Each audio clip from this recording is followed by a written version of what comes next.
Buenos días, a continuación presentaremos la solución de un problema de termodinámica de la unidad 7 del libro Sengel que corresponde al estudio de la entropía. Específicamente daremos solución a un problema de eficiencia isentrópica para turbinas. La eficiencia isentrópica o adiabática es la medida de desviación de los procesos reales respecto a los idealizados, es decir, los que no tienen irreversibilidades. La eficiencia isentrópica de una turbina se define como la relación entre la salida de trabajo real de la turbina y la salida de trabajo que se lograría si el proceso entre el estado de entrada y la presión de salida fueran isentrópicos. La eficiencia isentrópica es igual al trabajo real de la turbina sobre el trabajo isentrópico de la turbina. Normalmente, los cambios de energía cinética y potencial asociados con un flujo de fluido que circula a través de una turbina pueden considerarse como insignificantes. Entonces, la salida de trabajo de una turbina adiabática se vuelve simplemente el cambio de entalpía. Entonces, dicho esto, tendríamos que la eficiencia isentrópica va a ser igual a la entalpía del estado 1 menos la entalpía del estado 2 en un proceso real sobre la entalpía del estado 1 menos la entalpía del estado 2 en un proceso isentrópico, donde 1 es el estado de entrada, 2A es el estado de salida del proceso real y 2S es el estado de salida del proceso isentrópico. El ejercicio que se analizará es el ejemplo 7.14, eficiencia isentrópica de una turbina. Este nos plantea lo siguiente: entra vapor de agua de forma estacionaria a una turbina adiabática a una presión de 3 megapascales, temperatura de estado 1 a 400 grados Celsius, la temperatura del estado 2 en un proceso real a 100 grados Celsius, la presión del estado 2 en un proceso isentrópico a 50 kilopascales y la entropía del estado 2 en un proceso isentrópico es igual a la entropía del estado 1. Para dar solución a este ejercicio asumimos lo siguiente. Primero, existen condiciones estacionarias de operación, lo que implica que no hay cambio con el tiempo en ningún punto. Por lo tanto, la variación de la masa en el volumen de control va a ser igual a cero. La variación de la energía en el volumen de control va a ser igual a cero. Y número 2, los cambios de energía cinética y potencial son despreciables. Para dar solución al inciso A, lo primero que se debe hacer es el cálculo de la entalpía y la entropía en el estado número 1. Sabemos que es un vapor sobrecalentado, por tal motivo hacemos uso de la tabla A6. Tenemos una presión de 3 megapascales y una temperatura de 400 grados Celsius. Sabiendo esto, localizamos estos datos en la tabla y obtenemos que la entalpía en el estado 1 va a ser igual a 3231.7 kJ sobre kilogramos. La entropía en el estado 1 va a ser igual a 6.9235 kJ sobre kilogramos por Kelvin. Para el estado 2 hacemos exactamente lo mismo. Tenemos la presión de 50 kilopascales y la temperatura de 100 grados Celsius. De igual manera es un vapor sobrecalentado, así que hacemos uso de la tabla A6. Localizando estos datos, tenemos que la entalpía en el estado 2 para un proceso real va a ser igual a 2682.4 kJ sobre kilogramos. Ahora procedemos a calcular la entalpía del estado de salida del vapor para un proceso isentrópico teniendo una presión del estado 2 para un proceso isentrópico de 50 kilopascales, una entropía del estado 2 para un proceso isentrópico igual a la entropía del estado 1.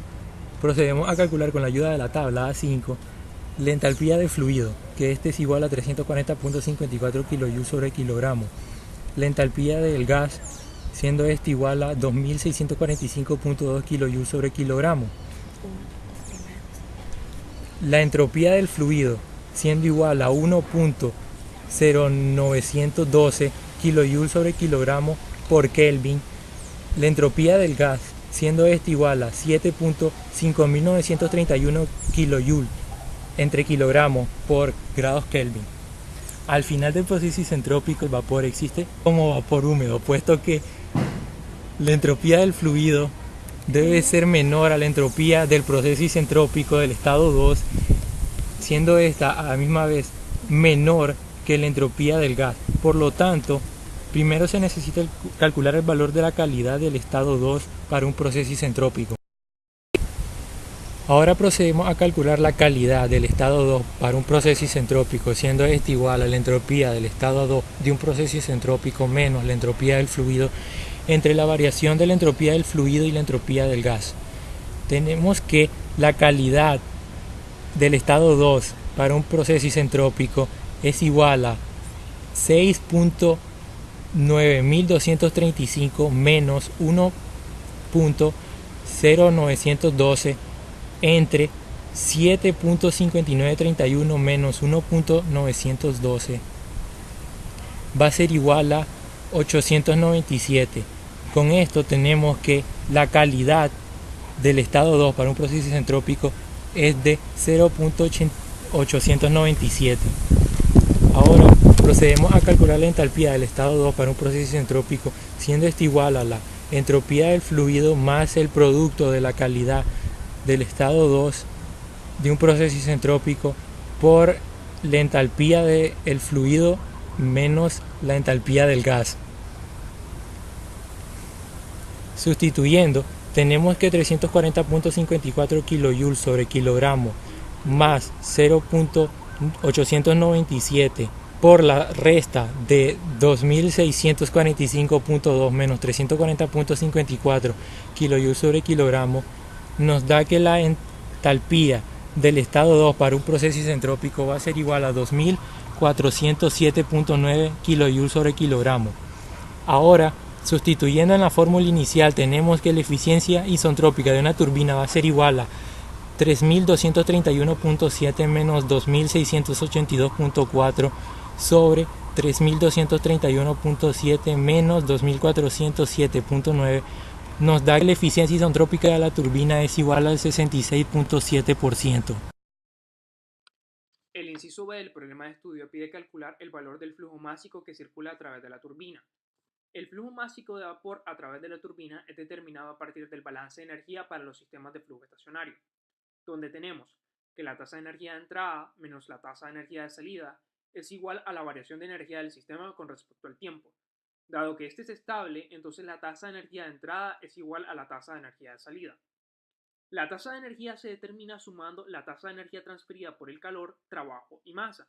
Entonces tenemos que la tasa de calor de entrada más la potencia de entrada más la sumatoria de cada masa de entrada multiplicado por la suma de la entalpía, la energía cinética y la energía potencial es igual a la tasa de calor de salida más la potencia de salida más la sumatoria de cada masa de salida multiplicado por la suma de la entalpía, la energía cinética y la energía potencial. Dado que es un proceso adiabático, no hay intercambio de calor, por lo tanto se eliminan las tasas de calor del sistema. Además, sabemos que la energía cinética y potencial tienen valores insignificantes, así que también se eliminan. No hay potencia de entrada, pero sí hay de salida, así que eliminamos la potencia de entrada de la ecuación. De esta forma, la ecuación nos queda como el flujo másico multiplicado por la entalpía en el estado 1 va a ser igual a la potencia de salida más el flujo másico multiplicado por la entalpía en el estado 2 del proceso real. Reordenando la ecuación, tenemos que la potencia de salida es igual al flujo másico multiplicado por la diferencia de la entalpía 1 menos la entalpía en el estado 2 del proceso real.